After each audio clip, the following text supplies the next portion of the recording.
فأعوذ بالله من الشيطان الرجيم. قل عبادي الذين آمنوا يقيموا الصلاة وينفقوا مما رزقناهم سرا وعلانية من قبل أن يأتي يوم لا بيع فيه ولا خلال.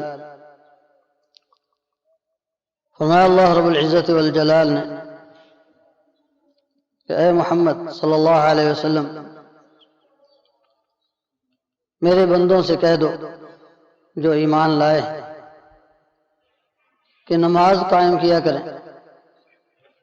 اور جو کچھ ہم نے انہیں رزق عطا فرمایا ہے اس میں سے ظاہر اور پوشیدہ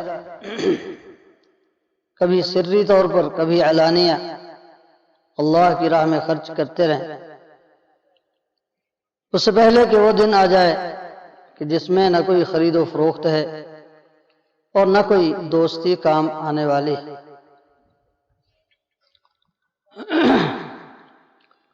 اس آیہ کریمہ میں اللہ تعالیٰ نے اپنے پیارے نبی حضرت محمد رسول اللہ صلی اللہ علیہ وسلم کے واسطے سے اپنے ان بندوں کو مخاطب فرمایا ہے جو اس پر ایمان کا دم بھرتے ہیں،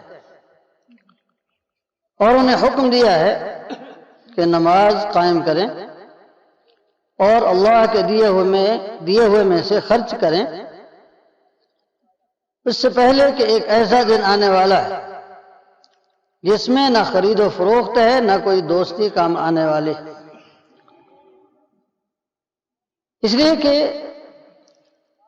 عبادت اور خصوصاً نماز سے انسان کو غفلت کرنے والی دو بڑی چیزیں ہیں، یا تو دوستوں کی مجلس ہوتی ہے اور یا پھر کاروبار کی مشغولیت ہوتی ہے۔ یا دوستوں کی مجلس میں غفلت کا شکار ہوتا ہے، یا مالی منفعت جو اسے حاصل ہو رہی ہے اسے چھوڑنے کو جی نہیں چاہتا اور سمجھتا ہے کہ نماز تو پڑھ ہی لی جائے گی، اور نماز میں دیر ہوتے ہوتے پھر وہ منافقوں کی سی نماز پڑھنے لگتا ہے، جیسے فرمایا رسول اللہ صلی اللہ علیہ وسلم نے تلک صلاۃ المنافق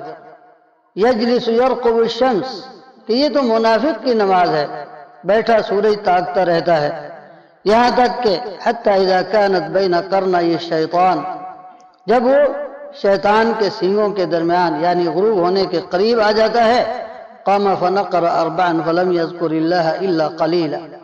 اٹھ کر 4 ٹھونگے مارتا ہے اور اللہ کا ذکر تو کم ہی کرتا ہے۔ تو فرمایا کہ قل عبادی الذین آمنوا یقیموا الصلاۃ، میرے بندوں سے کہہ دو جو ایمان رکھتے ہیں، ایمان کا دم بھرتے ہیں، نماز قائم کریں۔ نماز قائم کرنے کا معنی ہے اسے پورے آداب کے ساتھ، پورے اہتمام کے ساتھ، اس کے سنن رواتب اور مستحبات کے ساتھ، اور وقت کی پابندی کے ساتھ، ارکان کی تعدیل کے ساتھ ادا کریں۔ ہم بحمدللہ نماز کا بیان کرتے رہتے ہیں اور احکام بیان کرتے ہوئے نماز مغرب تک پہنچے تھے۔ نماز مغرب کے بعد نماز عشاء کی ہوتی ہے، اور اس نماز کا نام قرآن حکیم میں بھی یہی وارد ہوا ہے اور یہی اسے کہنا مستحب ہے۔ ہمارے یہاں سوتے کی نماز، کفتہ کی نماز جو چلتا ہے، اس یہ اعراب اور بدویوں کے نام ہیں، نبی صلی اللہ علیہ وسلم نے انہیں پسند نہیں فرمایا، اس لیے کہ یہ نماز نام کے ساتھ وارد ہے، من بعد صلاۃ العشاء، تو اسی نام سے اسے پکارا جانا چاہیے۔ تو اس میں اذان اور فرض نماز کی جماعت کے درمیان نبی صلی اللہ علیہ وسلم سے خصوصی طور پر کوئی نماز ذکر نہیں، البتہ وہ عام حدیث تو آپ سن چکے پچھلی مجلس میں، حضرت عبداللہ ابن ابی اوفا رضی اللہ عنہ کی کہ بین کل اذانین صلاۃ، کہ ہر اقامت اور اذان کے درمیان نماز ہے۔ تو اس میں اذان کے بعد جس قدر میسر ہو نوافل پڑھنے چاہیے، البتہ بطور خصوصی طور پر کوئی وارد نہیں ہے، جس طرح ظہر سے پہلے ہیں یا فجر سے پہلے ہے یا اسی طرح عصر سے پہلے جیسے ترغیب دلائی گئی ہے، عشاء کی نماز سے پہلے اس طرح بطور خاص کوئی نماز وارد نہیں۔ البتہ نماز کے اور اس کے معلوم ہے کہ اس کی 4 رکعات فرض ہیں،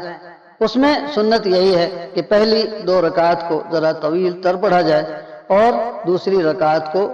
مختصر کیا جائے۔ حضرت سعد بن ابی وقاص رضی اللہ عنہ جو 10 مبشرہ میں سے ہیں، وہ اس کے راوی ہیں۔ وہ کوفہ میں ایسی نماز پڑھاتے تھے تو اہل کوفہ نے اعتراض کیا کہ اسے تو نماز پڑھانا بھی نہیں آتی، کوئی رکعت لمبی کرتا ہے، کوئی چھوٹی کرتا ہے۔ حضرت عمر رضی اللہ عنہ کے پاس شکایت آئی تو انہوں نے پوچھا کہ کیسے پڑھاتے؟ انہوں نے کہا وہی نماز پڑھاتا رہا ہوں جو نبی صلی اللہ علیہ وسلم کی اقتداء میں ہم پڑھتے رہے ہیں۔ انہوں نے کہا ذاک الظن کبھی کہ یا ابا اسحاق، کہ ابو اسحاق تم سے یہی گمان تھا۔ تو عشاء کی نماز میں پہلی رکعت ذرا طویل تر اور آخری رکعت مختصر پڑھنا مسنون ہے۔ فرض نماز کے بعد 2 رکعات سنت وارد ہے۔ ام المومنین حضرت عائشہ رضی اللہ عنہ کہتی ہیں کہ نبی صلی اللہ علیہ وسلم عشاء کی نماز کے بعد 2 رکعات پڑھتے تھے۔ البتہ حضرت عبداللہ بن عباس رضی اللہ عنہما سے صحیح بخاری میں ہے کہ نبی صلی اللہ علیہ وسلم ایک مرتبہ عشاء کی نماز کے بعد گھر تشریف لے گئے تو 4 رکعات پڑھی۔ اس کا مطلب یہ بھی ہو سکتا ہے کہ یعنی 2 رکعات بھی پڑھی جا سکتی ہیں، 4 رکعات بھی پڑھی جا سکتی ہیں۔ اس کے بعد وتر کا بیان ہے، وہ انشاءاللہ آئندہ سے ہی۔ نسأل اللہ العفو والتوفیق۔